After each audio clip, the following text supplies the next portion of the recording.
Hello and welcome to the Elevenses Business Show, where we take time out to reflect on our businesses, the business world, technology, finance, and all things for business success. We are your hosts, and my name is Yejide Adiri of Logic to Create, where we provide specialist WordPress security services and tools. Ladies, would you like to introduce yourselves? Can I go first? Thank you. I'm Morgan from Malion Accountancy Services. It says it in the title, Accountancy Services. Thank you. Okay. Well, my name is Maureen Egbe. I am the Digital Confidence Coach, helping you with your digital challenges so you are more effective, have more time to do what you love and enjoy to make money in your business. Thank you, ladies. So let's get started. Today's topic is all about work-life balance and how to manage mental well-being in your business. Okay.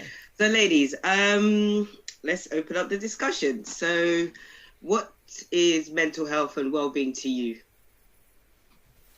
Ooh. It's funny because I had something in my mind and it's just all gone. I know it's weird, isn't it? That says it all. Yeah, Exactly. I think it's like, I mean, a lot of people will say like healthy mind and things, healthy diet will help you with a healthy mind, which is true, but it's also part of, of your emotional well-being as well. Mm-hmm. Like how you think about things, and your social well-being. Are you with me? Yeah. It's quite deep, to be quite honest. Because even the strongest person could have, mental health issues without knowing, because you feel that you're a strong person. However, like, because people come to you all the time, if you have to be strong for them, and you can't go to them if you need advice yourself, or someone to talk to. Mm-hmm. That's true. Well, I think that everybody has mental health issues, because everybody has highs and lows in their lives. And you are, one time in your life, you're going to deal with a serious challenge. And for me, it's about how you manage those challenges, which dictates your mental health at the time. Simple low is a sign of depression, but it doesn't mean that you're a manic depression or depressive or so. It's about how you deal with those times when you're low. And I think, as you said, Morva, it's a lots of all different facets, mental health, and it depends on your well-being to manage your mental health. Mm-hmm. Yeah, totally. I agree.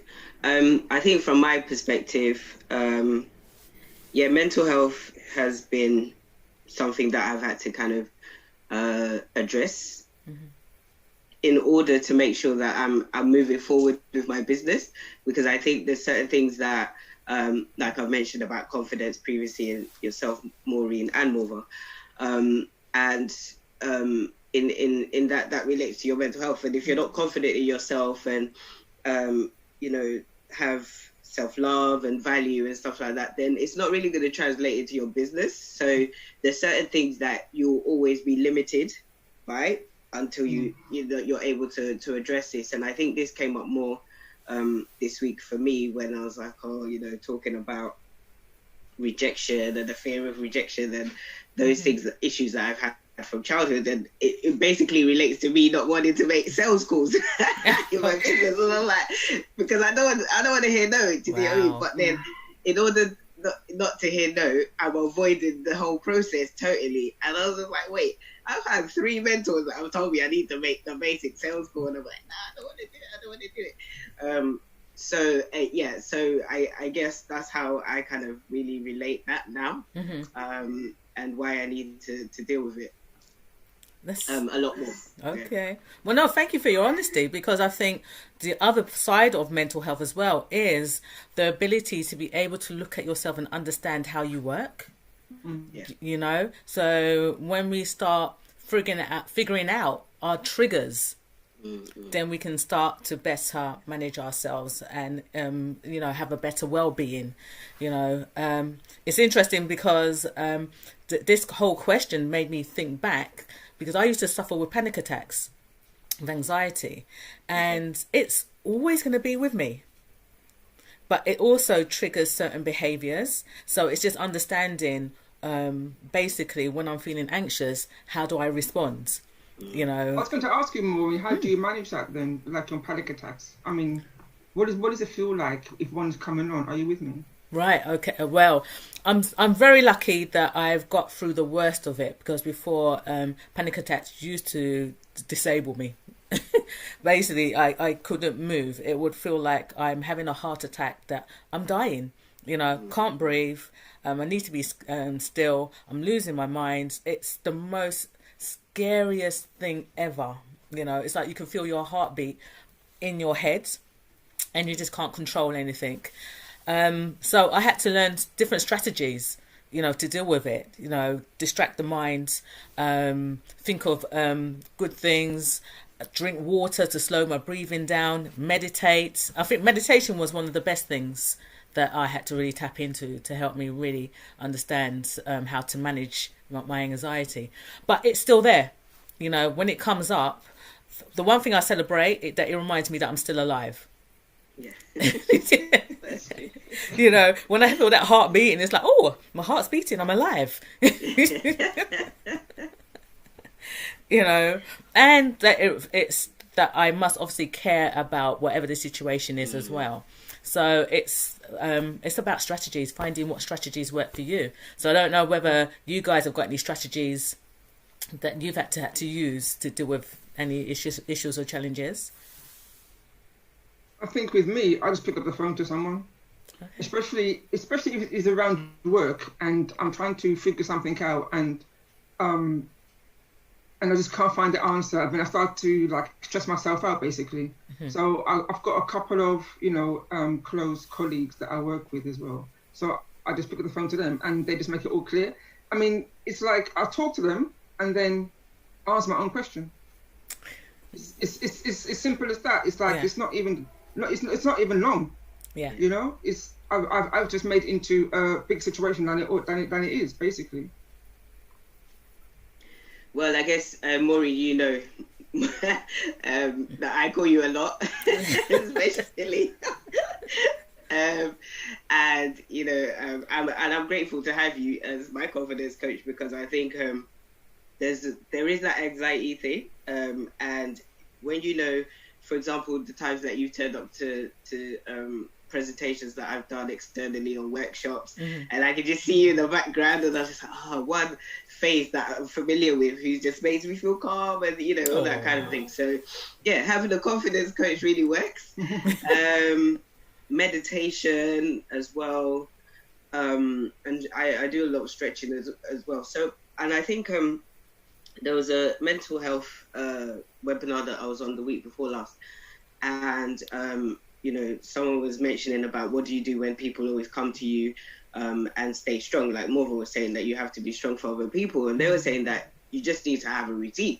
So you know, you have a routine for your physical health, you have a routine to do work and go to work and so on and so forth. So having a routine for mental health well-being, I think is really important. So in the mornings I get up, do my meditation, do my stretching, and just give myself that time before I start plugging into technology or, you know, responding to anything, and also try to have like, you know, fruit or something, just cleanse the body with water or whatever, but yeah, and exercise as well. So try to do that as much as possible in the morning before anything else. Perfect. Because I guess in life you can't control. You don't know what's going to happen in the day, but if you have that time that you make sacred for yourself, whether it's an hour or half an hour before you open up the doors to the world, then I think that kind of helps you a lot. And deep breathing as well, because my heart is always calm down. I think I'm a bit of the opposite with regards to the exercise. I kind of get up in the mornings, do what I need to do, and then straight into work, bam.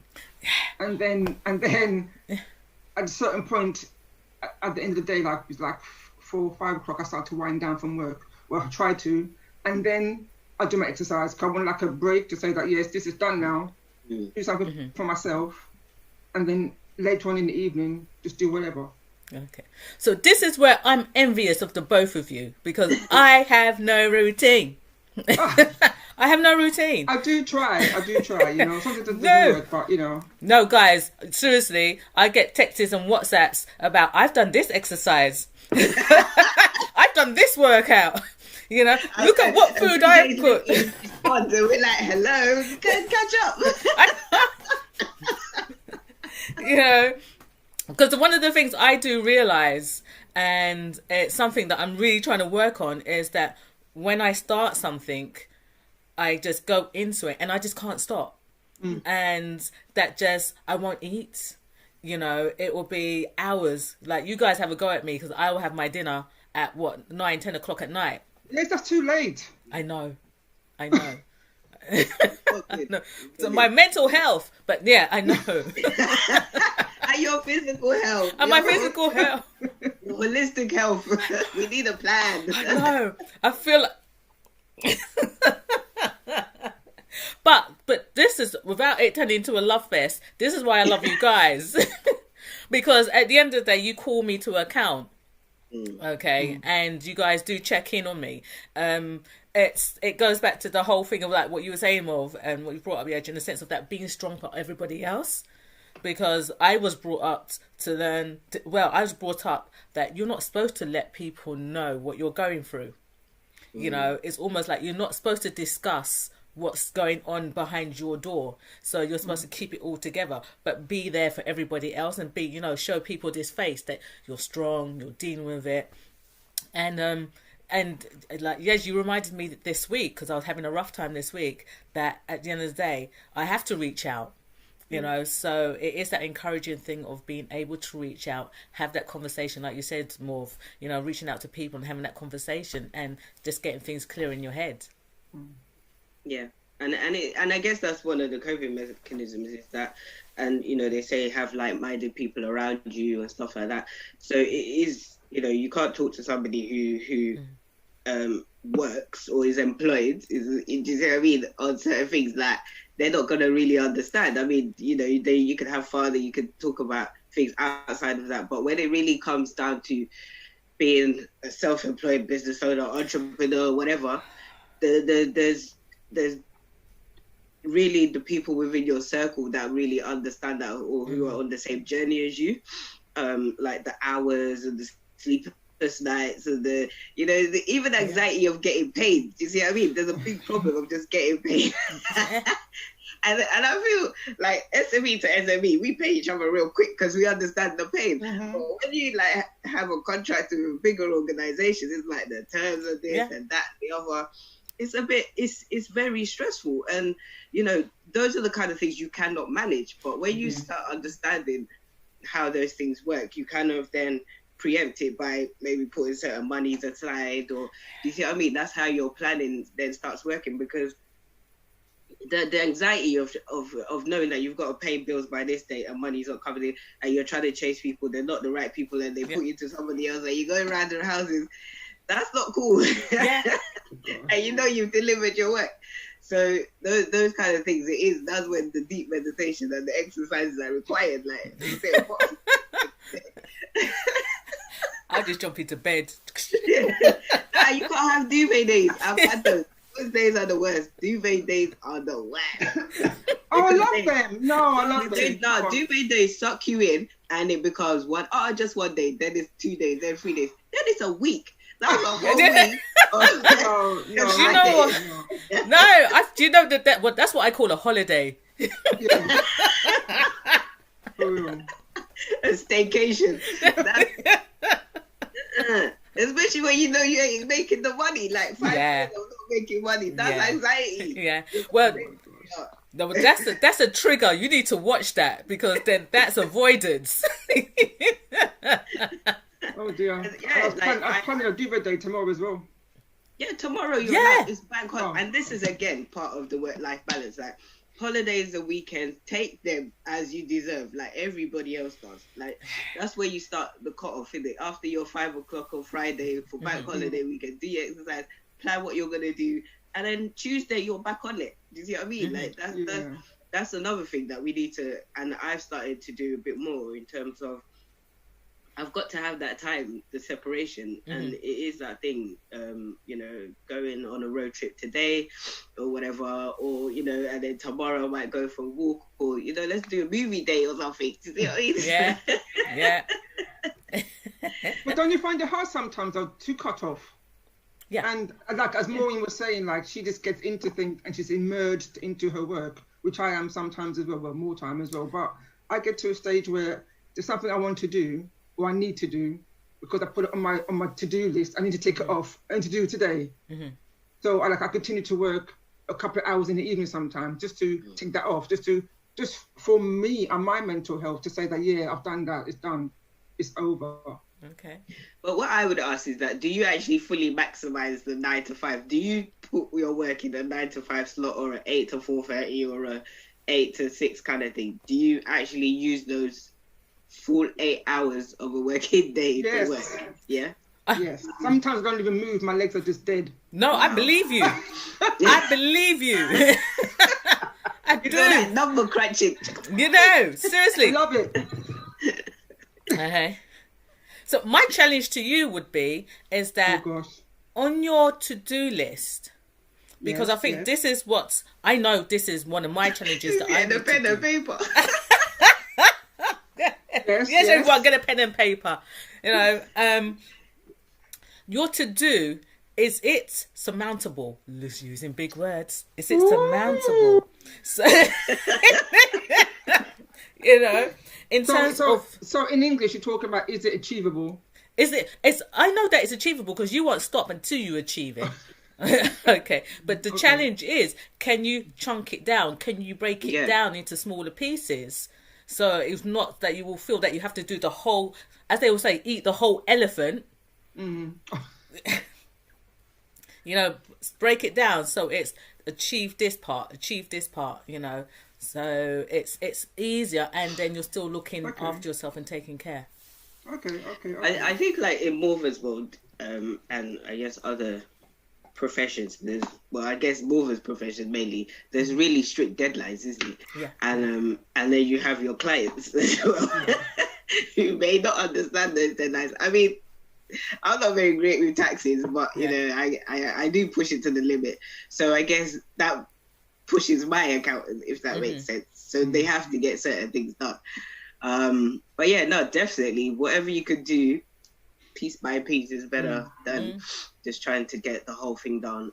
Because again, stress, anxiety, you're looking at something that's just overwhelming. It's like, oh my gosh, like, and also getting help, like, within your profession, whether it's internship, and again, this is where it comes down to planning, looking at what resources are available to you, and making contact with the right organizations. So, myself and Maureen have there's an international, was it American internship program or whatever that comes about every Kappa or something like that. Yeah, Kappa. So they email us, we reply, blah blah blah. We see if we can get an intern over July and August. Yes. So again, you know that you're going to get somebody in around July and August.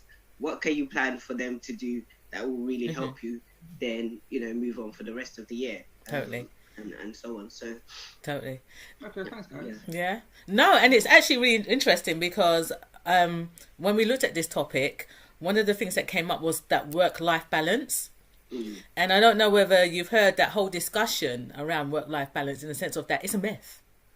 Yeah. It's a myth.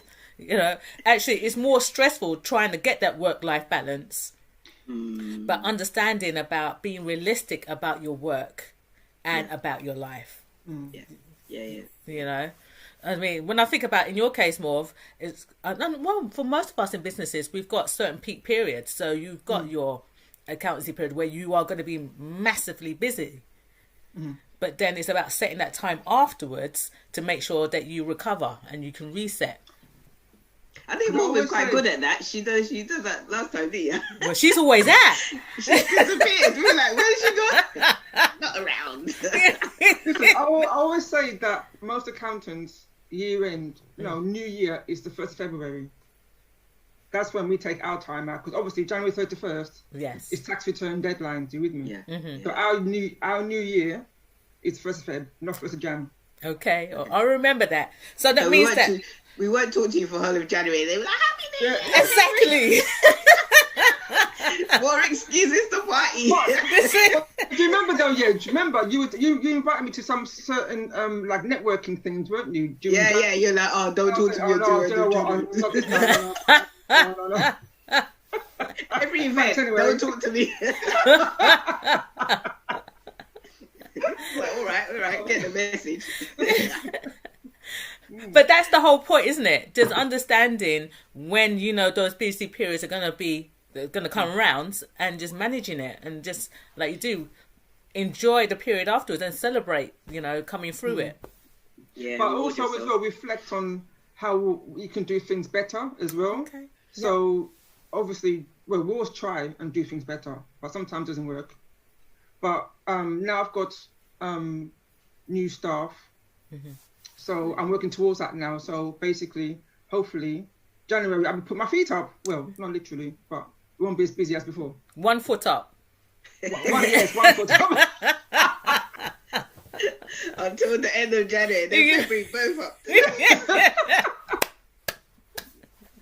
But I think working better again, I guess that leads to what the kind of services that Maureen provides in terms of looking at what systems you can integrate and automate, so you don't have to be worrying about certain things happening and making sure that they are happening in the background. Obviously you need to check in with them, but there is that thing of automation, and sometimes the learning curve is slightly steep and you need to take time out to make it happen, but then again it goes back to your processes, doesn't it, Maureen, and your workflows and all of that. Once you understand those, you plug it all in to the systems, and then that's it. But that's one of the things that I learned from you. Actually, because I have to say, what I do admire about you is your strategic thinking, because you're a process, pam, analytical. That's what it is. Yeah. It's the same with you, more with an accountancy mind, whereas I'm more all over.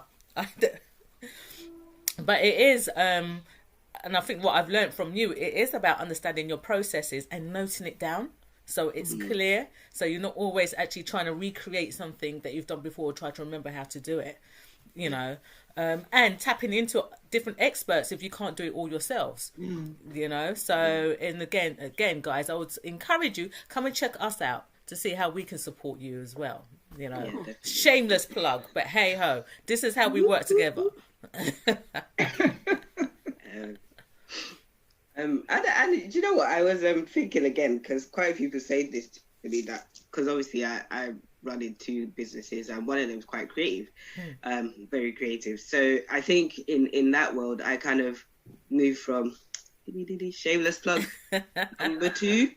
I kind of am able to move from the techie world into another techie world, but it's more creative, where creating with a laser machine and computer and also my hands. So again, like when I step into my studio, it's just like my own haven. It's just everything that is stressing me or whatever, it's just left at the door, and as soon as I walk into there, it's just gone. I don't remember anything apart from what I'm doing in there.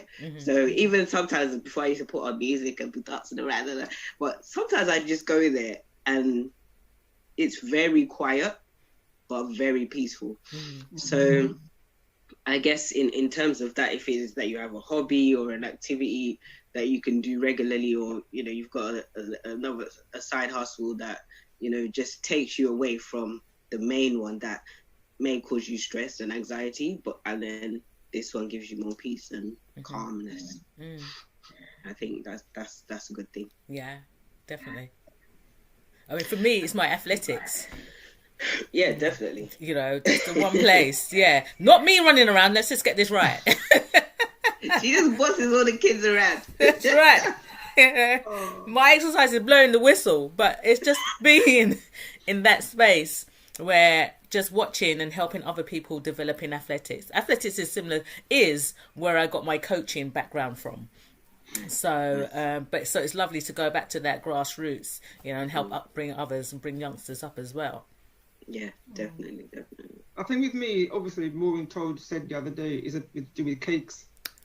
I haven't made cakes for ages, actually, since lockdown. But yeah, I like. Isn't it? Sorry, I just went into that cake world. I'm still expecting a delivery. Come on. If Amazon could do it, so can you. Get it there with It's like I like to do different designs as well, like just challenge myself and just as you said, yeah, it's like going into the kitchen and everything's left at the door. Yeah. I put the radio on. Nice. And then I just get into it, basically. Nice. Just love it. Yeah. Obviously, I don't like the hips business, when you eat too much, but Don't worry, I can help you there. No, Maureen, you need a workout routine. I know. You're not allowed. What if I run to Morvis, get the cake, run back? Oh god. Oh my goodness. So but I think go on. yeah, sorry. I was just gonna say though that ultimately when you're in business, you need to, and they always say it, and I'm like, yeah, whatever. But it's true that if you do not love what you do, don't do it. Yes. You have to love it. Like you have to have a deep passion. Like what Maury was saying, that when the anxiety comes in your work, it's because you love it, right? But sometimes when the stress comes, it's because you don't love it and you shouldn't be there. So you should just let it go. Yeah. So and I think that's part of your mental well-being as well. Don't hold on to things that that you just don't like. Yeah.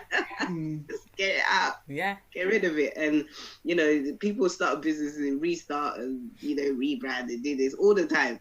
So that's not a problem. But staying in something that you don't like, yeah, you're just literally torturing yourself. You're spot on. You're spot on with that. At the end of the day, it's why are you doing it? If it's just for money, then it's always going to feel like it's painful or a struggle or stressful because you're focusing on a problem rather than focusing on a solution. Yeah. So I was looking at some stats. I'm not going to pull out all the numbers, but the thing about businesses is that this is one of the most stressful areas. And they say that entrepreneurs, small businesses, people working by themselves, they have the highest level of stress in terms of because they are afraid of failing. Yeah. Because of what you mentioned straight away, Edge, in terms of the finances, not getting the money coming in, they're more likely to go to eating cake. No, to go to... But, the indulgences, alcohol, foods, and all of those different things, So it is actually just being mindful that in our business, and, taking on this challenge of being a business person, it is very stressful and you need to be mindful. You need to be aware. Yeah. Nice. So, guys, we're going to wrap up soon, but we'd love to hear from... you, the audience, and let us know your challenges, experiences, and things like that. Like we said, we're here to support you. We're here to support each other, whether through techie, whether you need your numbers crunched, whether you need some cake or jewelry, some jewelry, new pair of earrings, just to brighten up your life. But really, just look after yourselves. It is a big challenge. Some of us are going to make it, some of us are not. Let's accept that, and it is what it is. But we want to make it. We want to survive, and we don't want to have a heart attack at a ridiculous age and those kind of things, and be stressed out. Life is for living, and there's a lot that has happened in the past couple of months that should get people thinking about how to have look after themselves and what they need to do to move forward. So we hope that this session has been useful to you. We're going to put some links in the YouTube video comment box for you to have a look at. And yeah, ladies, any more thoughts before we finish up? Just stay well, reach out, Don't keep it to yourself. I would say you need to check in on yourself. So understand what your triggers are. Understand if you're feeling low, feeling high. It's okay to feel low, but it's understanding what you do to get through that. I think if you've seen us today, we laughed a lot. So don't forget to laugh. Okay. That's it. Okay, well, thank you, everyone. And we hope to see you again on the next episode of Elevenses. Thank you, guys. See you later. Bye.